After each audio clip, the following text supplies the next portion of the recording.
Governors address పైన మనం చర్చించుకున్న దిశ. కొంతమంది గవర్నర్స్ అడ్రస్ అంటే కొత్తగా గవర్నర్స్ అడ్రస్ పెట్టినట్టు మాట్లాడుతున్నారు. దిశ కొత్తగా ఏం పెట్టలేదు. రాజ్యాంగ ప్రకారం అటు పార్లమెంట్లో కానీ ఇటు అసెంబ్లీలో కానీ మొదటి సమావేశంలో బడ్జెట్ కంటే ముందు గవర్నర్ ప్రసంగం ఉంటుంది. అది కూడా దిశ ప్రభుత్వం కేబినెట్ అప్రూవ్ చేసిన దీన్ని గవర్నర్ గారు కూడా ఇక్కడ చదివిన. It is a policy document. Government ఏ డైరెక్షన్తో పోతున్నాం, ఏమేం చేయబోతాం, గవర్నమెంట్ విజన్ ఏంటి, ఎంతవరకు సాధించాం, ఈ విషయాలన్నీ కూడా గవర్నర్స్ అడ్రస్లో ఉంటుంది దిశ. అందుకనే దిశ ఈరోజు ఈ ప్రభుత్వం చూస్తే చాలా స్పష్టంగా గవర్నర్ చెప్పిన మాటల్లో మీరు చూసినప్పుడు నా ప్రభుత్వం అభివృద్ధి ఫలాలు చివరి పంక్తిలోని చివరి వ్యక్తి వరకు చేరుకునేలా చూడడం, ఆంధ్రప్రదేశ్ను ఒక ఆరోగ్యవంతమైన, సమ్మళిత, శాంతియుత, ప్రగతిశీలక, సుసంపన్నమైన, ప్రపంచవ్యాప్తంగా పోటీ పడేలా మరియు సంతోషకరమైన రాష్ట్రంగా తీర్చిదిద్దడానికి నిరంతరం కృషి చేస్తుంది అని చాలా స్పష్టంగా. This is the vision of the government అధ్యక్ష. ఈరోజు ఈ ప్రాంతం అధ్యక్ష, ఈ ప్రాంతానికి వచ్చినప్పుడు సుదీర్ఘ చరిత్ర ఉంది అధ్యక్ష. ఈ ప్రాంతానికి 2000 సంవత్సరాల చరిత్ర ఉంది అధ్యక్ష. శాతవాహనులు, ఇక్వాళ్ళు, విష్ణుకుడిలు ఇక్కడి నుంచే దేశం మొత్తం పరిపాలించారు, శాసనాలు చేశారు. గౌతమిపుత్ర శాతకర్ణి అయితే ఇక్కడి నుంచే చాలా జైత్రయాత్ర కూడా ప్రారంభించాడు. విదేశాల్లో కూడా దండయాత్రలు చేసి భారతదేశ సార్వభౌమాధికారాన్ని చాటి చెప్పాడు. అమ్మకు పూజ కూడా జరిగింది ఇక్కడి నుంచి అధ్యక్ష. తల్లికి వందనం. అందుకే ఈరోజు మళ్ళీ ఈ ప్రభుత్వం ప్రారంభించింది. బుద్ధుడు నడయాడిన చోటు, బౌద్ధ మతం విరాజిల్లిన ప్రాంతం. నాగార్జునుడు ఇక్కడే బోధనలు చేశారు. శరణం బుద్ధం శరణం గచ్చామి, సంఘం గచ్చామి బోధనల మార్మోగిన ప్రాంతం ఇది. శాంతికి, సహనానికి పుట్టినిల్ల దశ. అందుకే దశ ఈరోజు అమరావతి పేరు చెప్పంగానే మొత్తం ప్రతి ఒక్కరు కూడా బ్రహ్మాండమైన పేరుని అభినందించే పరిస్థితి వచ్చారు. వాస్తు బలం కూడా చాలా బాగుంది దశ దగ్గరికి. కాబట్టి ఏదైనా ప్రయత్నం చేసినా చాలా వాస్తవం, చాలా అంటే కొంతమంది చాలా మంది నమ్మకం ఉంది అధ్యక్ష వాస్తు మీద. నమ్మకం ఉండే వాళ్ళకి వాస్తు బలం మాత్రం చాలా బాగుంది. దాంట్లో కూడా ఏమాత్రం. అందుకని అధ్యక్ష ఇక్కడ భూమి ఇవ్వకూడదని చాలా ప్రయత్నాలు చేశారు అధ్యక్ష. 33,000 ఎకరాలు అధ్యక్ష. ఈ రోజు చరిత్రలో, భారతదేశ చరిత్రలో కాదు దిశ, ప్రపంచంలోనే ప్రజాస్వామ్య చరిత్రలో జరిగిందంటే ఒక అమరావతి జరిగింది దిశ. లిటిగేషన్లు పెట్టాలనుకున్నారు, రైతుల్ని రెచ్చగొట్టాలనుకున్నారు, ఎన్ని ప్రయత్నాలు చేయాలి అన్ని ప్రయత్నాలు చేశారు. పాపం వీళ్ళ ప్రయత్నాలన్నీ కూడా వృధాగా పోయాయి తప్ప వీళ్ళ ప్రయత్నాలు ఏమీ పనిచేయలేదు దిశ. అందుకనే దిశ మీరు ఒకసారి చూస్తే, ఒకసారి చరిత్ర, 1 సంవత్సరం లోపలనే ట్రాన్సిట్ సెక్రటరియట్, కొంతమంది టెంపరరీ సెక్రటరియట్ అంటున్నారు. సెక్రటరియట్ ఎప్పుడు టెంపరరీగా ఉండదు. ఇది ట్రాన్సిట్ సెక్రటరియట్. అదే మరి ఇది ట్రాన్సిట్ అసెంబ్లీ. ట్రాన్సిట్ అసెంబ్లీనే ఇంత బాగుంటే మన అసెంబ్లీ ఎంత బాగుంటుందో ఒకసారి ఊహించుకోవాల్సిందిగా నేను కోరుతున్నా. అది ప్రభుత్వం యొక్క విజన్. తెలుగువారి ప్రతిష్ట ప్రపంచం మొత్తం చాటి చెప్పాలనే ఏకైక లక్ష్యంతోనే ఇవన్నీ కూడా చేస్తున్నాం అధ్యక్ష. కొంతమంది బాధ కలుగుతుంది, కొంతమంది భరించలేరు, కొంతమంది చూసి ఓడవలేరు. కానీ దానికి మందు కూడా లేదు అధ్యక్ష, వేరే మందు ఏమి లేదు, అది వాడితే దానికి ఎవరేం చేయలేము అధ్యక్ష. అదే మరి అధ్యక్ష ఈరోజు అధ్యక్ష ఇంకొక అధ్యక్ష ఎవరికైనా నేను చెప్తే అధ్యక్ష వాళ్ళ పేర్లు కూడా చెప్పాలి, ఎందుకు కొలికి పడతారు అధ్యక్ష. భుజాల మీద ఎవరు దొంగ అంటే భుజాలు దనుకుంటుంది అధ్యక్ష.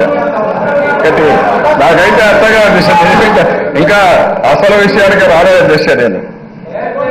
అధ్యక్ష అదే సమయంలో తెలుగువారి చరిత్ర కూడా బాధాకరం అధ్యక్ష. మనం అందరం మెడ్రాస్ ప్రెసిడెన్సీలో ఉండడం, 92లో మద్రాసు నుంచి కర్నూలుకు రావడం, 1952లో కర్నూలు 100 సార్లు చెప్తాను, 1000 సార్లు చెప్తాను, ప్రజలకు స్ఫూర్తిగా చెప్తాను, చరిత్ర నెమరు వేస్తాం, గుర్తుపెట్టుకోమంటాం. చరిత్ర గుర్తుపెట్టుకుంటే భవిష్యత్తు కోసం కష్టపడతారు. అల్లరి మూకల మారిగా ప్రవర్తిస్తే జరిగేది ఏమి ఉండదు, కడాల బజార్లు తిరగడం తప్ప జరిగేది మాత్రం ఏమి ఉండదు. అందుకే చరిత్రను తిరగరాయబోతున్నాం, కష్టాన్ని గుర్తు చేసుకుంటాం, భవిష్యత్తు కోసం సంకటం కట్టుకొని పనిచేస్తాం, కక్షగా పనిచేస్తాం, కక్షగా పనిచేస్తాం. తెలుగు జాతి ఏంటో నిరూపించేదానికి సిద్ధంగా ఉన్నాం. దానికే ఈ అసెంబ్లీ సాక్షి. అందుకనే అధ్యక్ష 1956లో కర్నూలు నుంచి హైదరాబాద్ పోయి 2014 ఇక్కడికి వచ్చాం. అయితే అధ్యక్ష ఈరోజు మీరు చూస్తే బ్రాడ్గా మనం చూసినప్పుడు ఏదైతే జరిగిన విధానం బైఫర్కేషన్, ఆ బైఫర్కేషన్ విధానం వల్ల అన్ని విధాల నష్టపోయాం.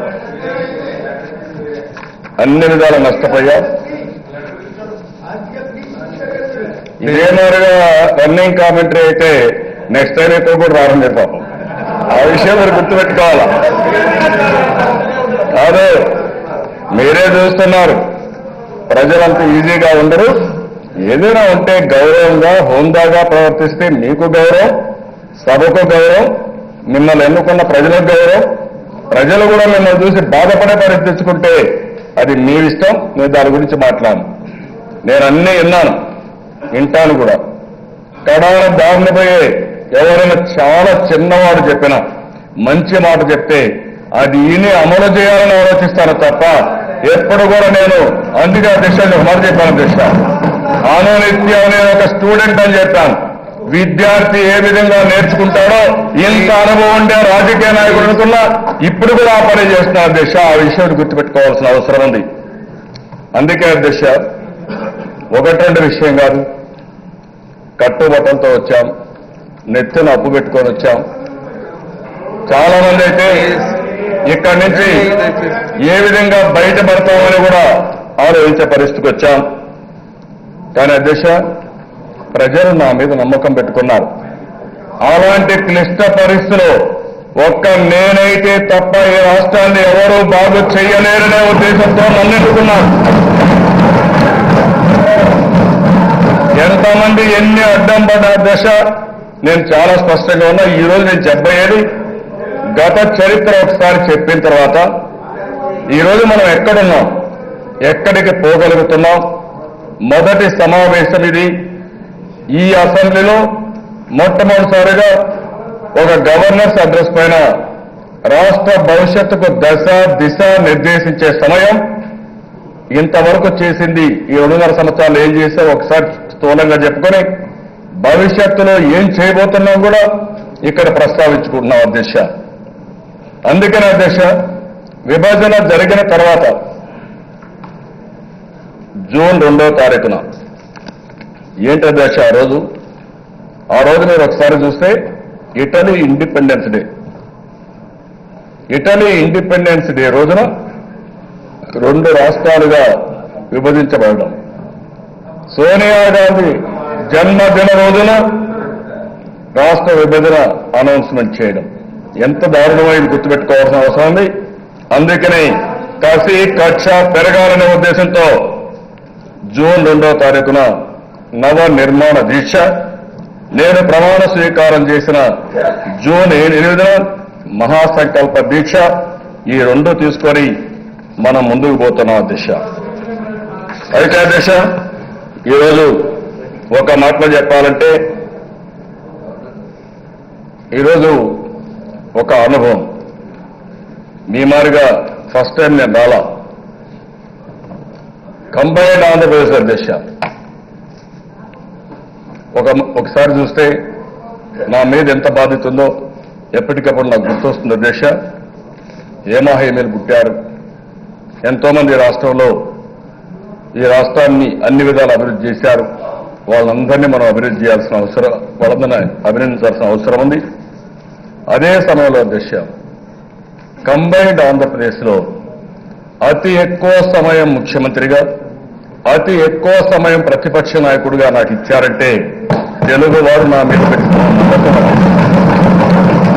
ఇప్పటి వరకు ఆలోచిస్తే అధ్యక్ష, ఈ రాష్ట్రంలో ప్రజల చేత నేరుగా ఎన్నుకున్న వ్యక్తులు ఇద్దరు వ్యక్తుల అధ్యక్ష. ఒకటి ఎన్టీ రామారావు గారు, రెండోది నేను తప్ప. అందరూ కూడా ఢిల్లీ చూపించి ఓటడిగారు అధ్యక్ష.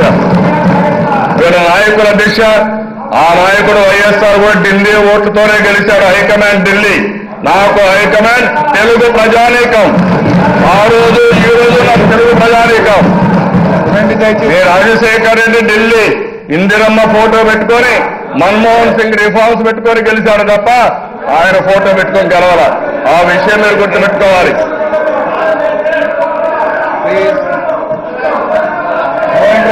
ఇది చరిత్ర దశ, చరిత్ర వెళ్ళెవరు తిరగాలని దశ. వాళ్ళ హైకమాండ్ ఆ రోజు సోనియా గాంధీ, రాజంటారా మీరు, కాంగ్రెస్ పార్టీలో రాజశేఖర రెడ్డి ముఖ్యమంత్రి. ఆ విషయాన్ని గుర్తుపెట్టుకోవాలి. అదే మరిగా దశ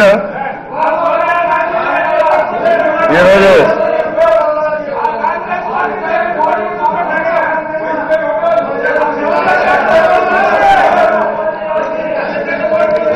దశ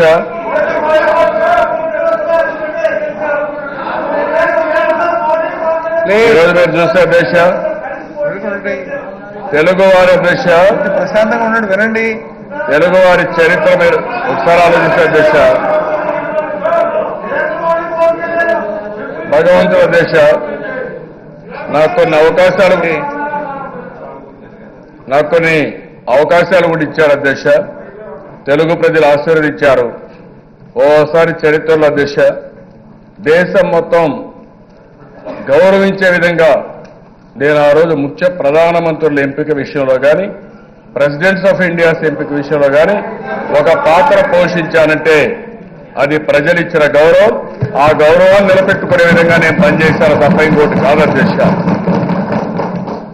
అదే సమయంలో అధ్యక్ష, కంబైన్డ్ ఆంధ్రప్రదేశ్ నేను ముఖ్యమంత్రి అయినప్పుడు మొత్తం జీతాలు కూడా ఇవ్వలేని పరిస్థితి ఉంటే ఆ రోజు series of white papers publicise చేసి మళ్ళీ ఆర్థిక వ్యవస్థని ట్రాక్లో పెట్టడానికి ప్రయత్నం చేశాను అధ్యక్ష. ఆ విధానం వల్ల 2004లో ఒక పటిష్టమైన ఆర్థిక విధానం వల్ల రాష్ట్ర అభివృద్ధి జరిగింది. ఈరోజు అధ్యక్ష, ఎవరిని అడిగినా, హైదరాబాద్లో కడాన ఒక ఆటో డ్రైవర్ని అడిగినా, ఒక చిన్న కార్మికుడు అడిగినా, హైదరాబాద్ ఎవరి వల్ల అభివృద్ధి అయిందంటే అది నా వల్ల అయింది, తెలుగుదేశం పార్టీ వల్ల అయిందని ఎవరైనా చెప్తారు అధ్యక్ష. అప్పుడు అధ్యక్ష వీళ్ళు ఇదే విధంగా నన్ను ఎగతాళి చేశారు అధ్యక్ష. మీరు కూడా ఉన్నారు అసెంబ్లీలో. నేను మాట్లాడుతూ ఉంటే ప్రతిపక్ష నాయకుడిగా ఉన్న అలాంటి రోజు జనార్దన్ రెడ్డి గారు ఉండేవాళ్ళు అధ్యక్ష. ఆయన ఇదే మారిగా మాట్లాడేవాడు అధ్యక్ష, అడ్డంగా మాట్లాడేవాడు. నేను చెప్పాను అధ్యక్ష, నువ్వు ఈసారి గెలవను గెలవని చెప్పాను. అదే జరిగింది అధ్యక్ష. తర్వాత ఎన్నికలైన తర్వాత ఏమైంది అధ్యక్ష, ఆ రోజు రోడ్లు వెడల్పు చేయడంలో అడ్డుపడ్డారు. తర్వాత ముఖ్యమంత్రి అయిన రాజశేఖర రెడ్డి గారు ఉండేవాళ్ళు అధ్యక్ష. మీరేం చేశారు, ఎయిర్పోర్ట్ నుంచి హైటెక్ సిటీ వరకు రోడ్డు వేస్తే అభివృద్ధి అని మాట్లాడిన వ్యక్తి. ఆ తర్వాత నేను చేసిన అభివృద్ధిని ఏది అడ్డుకోలేకపోయాడు అధ్యక్ష. హైదరాబాద్లో తప్పులు చేశారు, ఫలితాలు అనుభవించారు, దాని విషయం వేరే. కానీ ఆ రోజు మనం చేసిన అభివృద్ధి వల్ల ఈరోజు హైదరాబాద్ ప్రపంచంలో ఒక మంచి నగరంగా, నాలెడ్జ్ సిటీగా తయారయ్యే పరిస్థితి వచ్చింది అధ్యక్ష. అదే అధ్యక్ష, ఆ రోజు నేను కష్టపడింది న్యూయార్క్ స్ట్రీట్స్ లో ఫైల్స్ పెట్టుకొని తిరిగాను అధ్యక్ష. ఢిల్లీకి ఏఐసిటీ కానీ అదే మాదిరిగా మీరు చూస్తే మెడికల్ కాలేజ్ కోసం మెడికల్ కౌన్సిల్ ఆఫ్ ఇండియా దగ్గరికి కానీ తిరిగి ఆ రోజు అభివృద్ధి చేశాం అధ్యక్ష. దాని ఫలితాలే ఈరోజు తెలుగు జాతి అనుభవిస్తాం తప్ప ఇంకోటి కాదు అధ్యక్ష.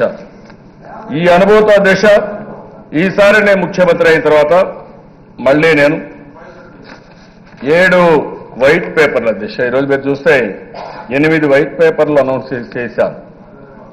రాష్ట్ర పునర్విభజన, దాని ప్రభావం, రాష్ట్రంలో వ్యవసాయం వాస్తవ స్థితి, రాష్ట్ర ఆర్థిక రంగం వాస్తవ స్థితి, రాష్ట్రంలో పరిశ్రమలు వాస్తవ పరిస్థితులు, రాష్ట్ర విద్యుత్ రంగం, రాష్ట్రంలో మానవ వనరుల అభివృద్ధి, రాష్ట్రంలో పరిపాలన, రాష్ట్రంలో సేద్యపు నీటి రంగం, ఇవన్నీ కూడా 8 శ్వేతపత్రాలు అనౌన్స్ చేశాను అధ్యక్ష.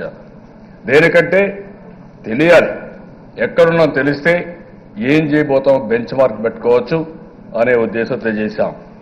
అదేవిధంగా అధ్యక్ష ఈరోజు మీరు ఒకసారి చూస్తే హైదరాబాద్లో ఆ రోజు నేను ఆలోచించినప్పుడు నాలెడ్జ్ ఎకానమీకి పోవాలనే ఉద్దేశంతో ఇన్ఫర్మేషన్ టెక్నాలజీకి ప్రాధాన్యత ఇచ్చాం. కొంతమంది మాట్లాడుతూ ఉంటారు ఇన్ఫర్మేషన్ టెక్నాలజీ నేనే ఇన్నోవేట్ చేశాను. ఎప్పుడు నేను చెప్పలేదు అధ్యక్ష. నేను ఇన్నోవేట్ చేసి ఉంటే నేను డబ్బులు సంపాదించుకుని అక్కడే ఉండేవాడిని. కానీ ఈ దేశంలో ఇన్ఫర్మేషన్ టెక్నాలజీని ప్రమోట్ చేసిన వాళ్ళు ఎవరన్నా ఉన్నారంటే అది మొదటి స్థానంలో నేనే ఉన్నాను అధ్యక్ష. ఎందుకు చెప్తున్నానంటే అధ్యక్ష, వాజ్పేయి గారి గవర్నమెంట్లో నేను వారిని రిక్వెస్ట్ చేశాను. ఇన్ఫర్మేషన్ టెక్నాలజీ ప్రమోట్ కావాలంటే బ్యాండ్ విత్ కావాలి. మన దేశంలో బ్యాండ్ విత్ లేదు. VSNL, BSNL 2 public limited companies, ఈ 2 కూడా మీరు చూస్తే చాలా అసమర్థంగా పనిచేస్తున్నాయి. ఈరోజు లైట్నింగ్ కాల్ ఇవ్వాలంటే వారం రోజులు 10 రోజులు అవుతా ఉంది. మాన్యువల్ ఎక్స్చేంజ్లు ఉన్నాయి. పక్క దేశం చైనాలో సెల్ ఫోన్లు ముమ్మరంగా వచ్చేసాయి.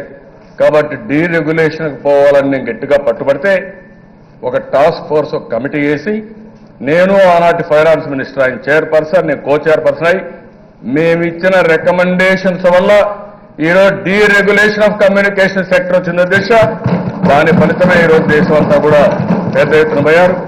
నిన్న కూడా ప్రధానమంత్రి గారు కానీ ఎన్డీఏ గవర్నమెంట్ డిజిటల్ ఎకానమీ పైన, మొబైల్ కరెన్సీ పైన ఒక 5 మంది ముఖ్యమంత్రితో కమిటీ వేస్తే దానికి కన్వీనర్గా నన్ను పెట్టి ఆ కమిటీ రిపోర్ట్ కూడా ఇమ్మన్నారు. ఇంటీరియం రిపోర్ట్ ఇచ్చాం, ఫైనల్ రిపోర్ట్ కూడా ఇస్తామని చెప్పి కూడా నేను మీకు తెలియజేస్తాను అధ్యక్ష. ఈ అనుభవంతో అధ్యక్ష నేను ఆలోచించండి, ఈ రాష్ట్రానికి ఏమేమి వనరులు ఉన్నాయి దాన్ని ఆలోచించిన తర్వాత మనకు కష్టాలున్నాయి, ఇవి తాత్కాలికం. ఆ రోజు కూడా అధ్యక్ష మీకు జ్ఞాపకం ఉంటుంది, ఈ దేశంలో విజన్ డాక్యుమెంట్ నేనే తయారు చేశాను.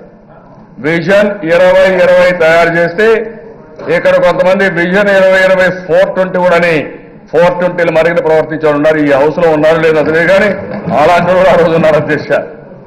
ఆ రోజు ఇప్పుడు కూడా నేను విజన్ 2022, విజన్ 2029, ఈ రాష్ట్రానికి విజన్ 2050, 2022కి 3 అగ్ర రాష్ట్రాల్లో ఆంధ్రప్రదేశ్ ఒకటిగా ఉండాలనేది ఒక సంకల్పం. ఇది జరుగుతుంది, జరిపిస్తాం. 2050కి భారతదేశంలో నెంబర్ 1 స్టేట్ ఏదంటే దానికి కేర్ ఆఫ్ అడ్రస్ గా ఆంధ్రప్రదేశ్ ఉండాలి. నాట్ ఓన్లీ అభివృద్ధి అధ్యక్ష, ఇక్కడ నేను పెట్టండి హ్యాపీనెస్. మనిషికి డబ్బులుంటే లాభం లేదు అధ్యక్ష. డబ్బులుండే వాళ్ళు చాలా మంది చూస్తున్నాం, చాలా మంది తప్పుడు విధానంలో సంపాదించడం చాలా మంది చూస్తున్నాం. దానివల్ల చాలా ఇబ్బందులు తప్ప దాంట్లో లాభాలు కూడా ఉండవు. కానీ మనిషికి హ్యాపీనెస్ ఉండాలి అధ్యక్ష. హ్యాపీనెస్ ఇది ఇండెక్స్ పెట్టారు అధ్యక్ష. 2050కి అధ్యక్ష భారతదేశంలోనే కాదు ప్రపంచంలోనే ఒక అత్యున్నతమైన స్థానం ఏదంటే దానికి కేర్ ఆఫ్ ఆంధ్రప్రదేశ్ గా ఉండాలనేది తెలుగుదేశం ప్రభుత్వం యొక్క దృఢ సంకల్పం అధ్యక్ష. ఇది ఒక నిశ్చయం అధ్యక్ష. ఇది నేను పెడితే నువ్వు ఉంటావా? ఇది ఎక్కడ అధ్యక్ష? ఇది మీరుంటారా నేనుంటానా అది వేరే. ఎవరో శాశ్వతం కాదు, రాష్ట్రం శాశ్వతం, తెలుగు జాతి శాశ్వతం. నేనిచ్చే విజన్ తెలుగు జాతికి ఇస్తున్నా, ఆంధ్రప్రదేశ్ రాష్ట్రానికి ఇస్తున్నా, దశ దిశ నిర్దేశిస్తా. ఇది నెరవేర్చే బాధ్యత కూడా నేను తీసుకుంటాను అధ్యక్ష. ఆ కార్యక్రమంలోనే ఈ ప్రభుత్వం ముందుకు పోతున్నా అధ్యక్ష. ఈరోజు ఎన్ని చేస్తా అధ్యక్ష, ఒక్క విషయం మనం గుర్తుపెట్టుకోవాలి. మాటలు చెప్పడం ఈజీ, సాధించడం చాలా కష్టం. చాలా మంది కూడా చెప్తా ఉంటారు, అది చేస్తాం ఇది చేస్తామని హామీలు ఇస్తారు. అదే మరిగా చెప్పిన తర్వాత నెరవేర్చాల్సిన అవసరం ఉంది. ఇది జరగాలంటే ఏం చేయాలి అధ్యక్ష? ఈ రాష్ట్రంలో, ఈ దేశంలో చాలా మంది మాట్లాడారుగా, నేను దీనికి ఆలోచించింది జాతీయ స్థాయిలో, రాష్ట్ర స్థాయిలో, అంతర్జాతీయ స్థాయిలో మెజర్మెంట్స్ ఉంటాయి. దానికి మనం ఎక్కడున్నాం? అందులో ముఖ్యంగా మీరు చూస్తే జీవీఏ, జీఎస్టీపీ ఆర్థిక కొలమానం ఏదైతే ఉందో అవన్నీ కూడా జీవీఏతో అంటే వాల్యూతో జీవీఏ చేస్తారు. గ్రోత్కి వచ్చినప్పుడు జీఎస్టీపీ కాంట్రిబ్యూషన్ కింద తీసుకొస్తారు. అదే మార్గ దేశ United nations sustainable development goals తీసుకొచ్చారు.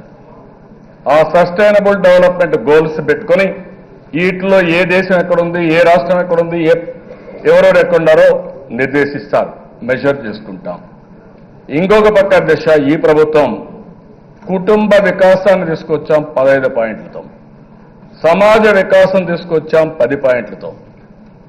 ఇవి కాకుండా ఒక ఎకోసిస్టమ్ క్రియేట్ కావాలంటే కీ పర్ఫార్మెన్స్ ఇండికేటర్స్ తయారు చేశాం. కీ పర్ఫార్మెన్స్ ఇండికేటర్స్ దేనికంటే అధ్యక్ష, ప్రతి ఒక్క డిపార్ట్మెంట్ డబ్బులు ఇచ్చినప్పుడు వాళ్ళు పర్ఫామ్ చేయాలి, వాళ్ళు కూడా కొన్ని గోల్స్ పెట్టుకోవాలి, ఒక బాధ్యత ఉండాలి, ఒక అకౌంటబిలిటీ ఉండాలనే ఉద్దేశంతో అన్ని డిపార్ట్మెంట్లకు కీ పర్ఫార్మెన్స్ ఇండికేటర్స్ తీసుకొచ్చాం. ఇవి కొన్ని డిపార్ట్మెంట్ ఇంటిగ్రేట్ చేసుకోవాలి కాబట్టి 7 మెషిన్స్ పెట్టాం, 5 గ్రిడ్స్ పెట్టాం, 5 క్యాంపెయిన్ మోడ్స్ పెట్టాం. అయితే ఇవన్నీ మెజర్ చేయాలంటే టెక్నాలజీ ఉపయోగించుకోవాలి. అందుకనే అధ్యక్ష మీరు చూస్తే టెక్నాలజీ ఇప్పుడు ఇంటర్నెట్ ఆఫ్ థింగ్స్ కూడా వచ్చాయి. బయోమెట్రిక్స్, మనం అంతా ఇక్కడ కూర్చుంటే పోయి మనం అటెండెన్స్ కూడా చూసుకునే పని లేకుండా వేలు ముద్రతోనే వస్తుంది, లేకపోతే కనురెప్పలతో వస్తుంది. ఇంకో పక్క డ్రోన్స్ వచ్చాయి, సర్వేలెన్స్ కెమెరాస్ వచ్చాయి. ఇవన్నీ కూడా లేటెస్ట్ టెక్నాలజీస్ వచ్చాయి, అవన్నీ ఉపయోగించుకుంటున్నాం అధ్యక్ష. ఇంకొక పక్కన అధ్యక్ష ఏదైతే ఈరోజు మీరు చూస్తే కన్వర్జెన్స్ ఆఫ్ రిసోర్సెస్, గవర్నమెంట్లో ఒక డిపార్ట్మెంట్ ఏం చేస్తుంది ఇంకో డిపార్ట్మెంట్కి తెలియదు. రెండోది డూప్లికేషన్ జరుగుతూ ఉంటాయి. ఈరోజు నరేగా ఉంది, one of the best programme, దాన్ని కన్వర్జెన్స్ తీసుకొచ్చాం. 20-30 డిపార్ట్మెంట్ తీసుకొచ్చాం. ఆ డబ్బులు కానీ పంచాయతీరాజ్లో ఉండే డబ్బులు కానీ ఇంకొక గవర్నమెంట్లో ఉండే డబ్బులు తీసుకొచ్చి కన్వర్జెన్స్ ఆఫ్ రిసోర్సెస్ తీసుకొచ్చి డూప్లికేషన్ లేకుండా చేశాం. డాక్రా ఉమెన్ ఉన్నాయి, ఇవి కూడా బ్రహ్మాండమైన గ్రూపులు. ఇవి వాళ్ళని పెట్టి డాక్రా మొత్తం ఒక పద్ధతి ప్రకారం చేసి ముందుకు పోతున్నాం. దీనివల్ల మానవ వనరుల కన్వర్జెన్స్ కూడా తీసుకొచ్చాం అధ్యక్ష. అధ్యక్ష నేను గర్వకారణంగా చెప్పగలుగుతున్నాను, ఈ ప్రభుత్వం వచ్చి 2.5 సంవత్సరాలు అయింది. ఫస్ట్ ఇయర్లో సగంలో వచ్చాం, 2వ సంవత్సరం 3వ సంవత్సరం. ఈరోజు మీరు చూస్తే అధ్యక్ష మొదటి సంవత్సరం కొంతమంది గ్రోత్ రేట్ గురించి కూడా అది ఎట్లా పెరిగిపోయిందంటారు అధ్యక్ష. నాకు అర్థం కాదు, వీళ్ళని అడిగి పెరగాలన్న గ్రోత్ రేట్ నాకు అర్థం కాదు. అది ఎట్లా పెరిగింది అంటే గ్రోత్ అనేది మీకు తెలుసా? తెలిస్తే కొంత స్టడీ చేసుకుంటే మీకు అర్థమవుతుంది. మీరు నేను రాసుకునేది కాదు ఇది. కొన్ని పబ్లిక్ లిమిటెడ్ కంపెనీస్ కూడా రాసుకోవాలంటే కొన్ని ప్రాబ్లమ్స్ ఉంటాయేమో కానీ ప్రైవేట్ లిమిటెడ్ కంపెనీస్ ఎక్కువ రాసుకుంటూ ఉంటారు అధ్యక్ష. కాబట్టి కొంతమంది అనుకుంటారు మనం రాసుకోనని, కాదు అధ్యక్ష. ఇది గవర్నమెంట్ ఆఫ్ ఇండియాలో సిఎస్ఓ ఏదైతే సెంట్రల్ స్టాటిస్టికల్ ఆఫీస్ ఉంది, ఇది గవర్నమెంట్ ఆఫ్ మినిస్ట్రీ ఉంటాడు. వాళ్ళ ఆధ్వర్యంలో దేశంలో అన్ని రాష్ట్రాల్లో దేశంలో జరిగే అభివృద్ధిని వేరే చేస్తారు. వాళ్ళు దాని ప్రకారం ఒక పద్ధతి ప్రకారం వర్కౌట్ చేస్తారు. ఇది మన రాష్ట్రంలో మన దేశంలోనే కాకుండా ప్రపంచం మొత్తం ఎవాల్యుయేట్ చేస్తారు. ఇది ఎవరు మ్యానిపులేట్ చేయలేరు. ఏ ప్రభుత్వం ఉన్నా ఇది వాస్తవాలను ప్రతిబింబించే విధంగా ఉంటాయి తప్ప ఎక్కడ మ్యానిపులేషన్ చేయడానికే అవకాశం లేదు. ఆ విషయం మీరు గుర్తుపెట్టుకోవాల్సిన అవసరం ఉంది. నేను ఇక్కడే కాదు అధ్యక్ష, చదువుకున్నాను, చూశాను. అరే సీఏ చదివామన్నారు, ఆయన అంటాడు అది ఎట్టు వస్తుందండి మీకు ఎంత గ్రోత్ అంటాడు. కరువు వచ్చింది, గ్రోత్ ఎట్టు వచ్చిందంటాడు. అదే ఈ యొక్క ప్రభుత్వం యొక్క పట్టుదల, కరువును కూడా జయించగలుగుతామనే అభిప్రాయం రావాల్సిన అవసరం ఉంది. ప్రొడక్టివిటీ పెంచాం, వాటర్ మేనేజ్మెంట్ చేశాం. అందుకని అధ్యక్ష ఈరోజు మనం గ్రోత్ రేట్ల మీద చూస్తే అధ్యక్ష 2014-15 8.51, ఇది second revised estimate. 2015-16 first revised estimate 10.95.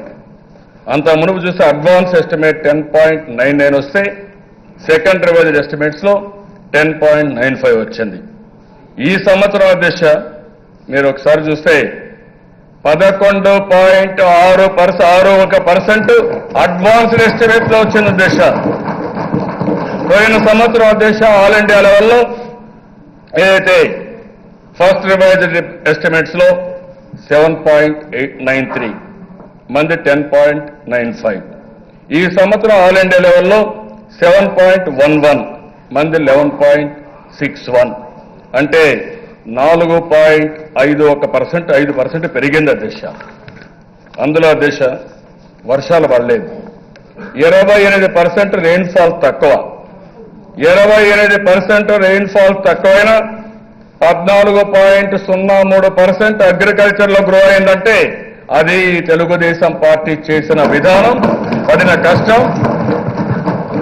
ఈరోజు మీరు చూస్తే అధ్యక్ష అగ్రికల్చర్ లో 2.03% గ్రోత్ వచ్చాం.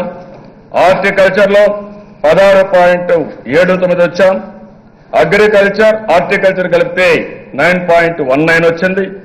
లైవ్ స్టాక్ 12.18 వచ్చింది. ఫిషింగ్ అయితే 30.09% వచ్చింది అధ్యక్ష. అంత మునుపు కూడా అధ్యక్ష మీరు చూస్తే లాస్ట్ ఇయర్ కూడా 30.1% వచ్చి 1.0 వచ్చింది. 15-16లో కూడా 38.91% వచ్చింది అధ్యక్ష. ఇండస్ట్రీలో అధ్యక్ష మైనింగ్ అండ్ క్వారింగ్ లో 12.91, manufacturing 10.37, electricity gas water supply 12.53, construction 7.91. ఇంకో పక్కన అధ్యక్ష సర్వీస్ సెక్టర్ లో కూడా మీరు చూస్తే ఇంకా కొన్ని మనం ఇంప్రూవ్ చేసుకోవాలి. ట్రేడ్ అండ్ హెచ్ఆర్ లో 9.59, all India level 9.34, railways -3.50, all India -4.78, transport by other means and storage 11.42, all India 3.23, communication లో మనం 15.02, ఆల్ ఇండియా 8.59, ఫైనాన్సింగ్ ఇన్స్టిట్యూషన్స్ వచ్చి మన 7.50, government of India 6.44, real estate and ownership developing మంది 10.39, government of India 6.55, public administration మంది 10.81, government of India 12.20. దీనికి కారణం మన దగ్గర ఉద్యోగస్తులు తక్కువ ఉన్నారు అధ్యక్ష. అంటే government of India, central government of India ఉద్యోగస్తులు చాలా తక్కువ ఉన్నారు. హైదరాబాద్ లో కానీ వేరే సిటీస్ లో ఎక్కువ ఉన్నారు కాబట్టి మనకు తక్కువ వచ్చింది అధ్యక్ష. అదర్ సర్వీసెస్ లో మంది 11.39, గవర్నమెంట్ ఆఫ్ ఇండియా 10.35 అధ్యక్ష. అధ్యక్ష ఇది ఒకసారి చూసినప్పుడు, ఈ ఫిగర్స్ చూసినప్పుడు ఈ ప్రభుత్వం తీసుకున్న నిర్ణయమే కాకుండా ఎక్కడికక్కడ ఒక పద్ధతి ప్రకారం డ్రైవ్ చేస్తున్నాం. అన్ని డిపార్ట్మెంట్లకి 40 డిపార్ట్మెంట్లు 80% ఆఫ్ కాంట్రిబ్యూషన్ ఏవైతే ఉన్నాయో వారికి నిర్దిష్టమైన టార్గెట్స్ పెట్టాం. వాళ్ళకు బెస్ట్ ప్రాక్టీస్ ఇచ్చాం. అంత మునుపు జీబీఏ అంటే తెలియని వాళ్ళు, జీఎస్టీపీ ఎట్లా గ్రో అవుతుందో తెలియని వాళ్ళు మనం చెప్పాం. ఈరోజు దేశంలో చేయడమే కాదు, మన రాష్ట్రంలో మొట్టమొదటిసారిగా మీరు ఆలోచిస్తే అధ్యక్ష క్వార్టర్లీ జీబీఏ ఎస్టిమేట్ చేస్తున్నాం. ఇది first of it's kind in India. Government of India చేస్తుంది. గవర్నమెంట్ ఆఫ్ ఇండియా చేసిన తర్వాత వారం రోజుల లోపలనే మనం ఎస్టిమేట్స్ అనేది తయారు చేసుకుని గవర్నమెంట్ ఆఫ్ ఇండియాకి పంపించి వాళ్ళ కన్కరెన్స్ తో వాళ్ళ ఆమోదంతో మనం అనౌన్స్ చేస్తున్నాం. అందుకనే అక్యురేట్ గా వస్తున్నాయి. ఇది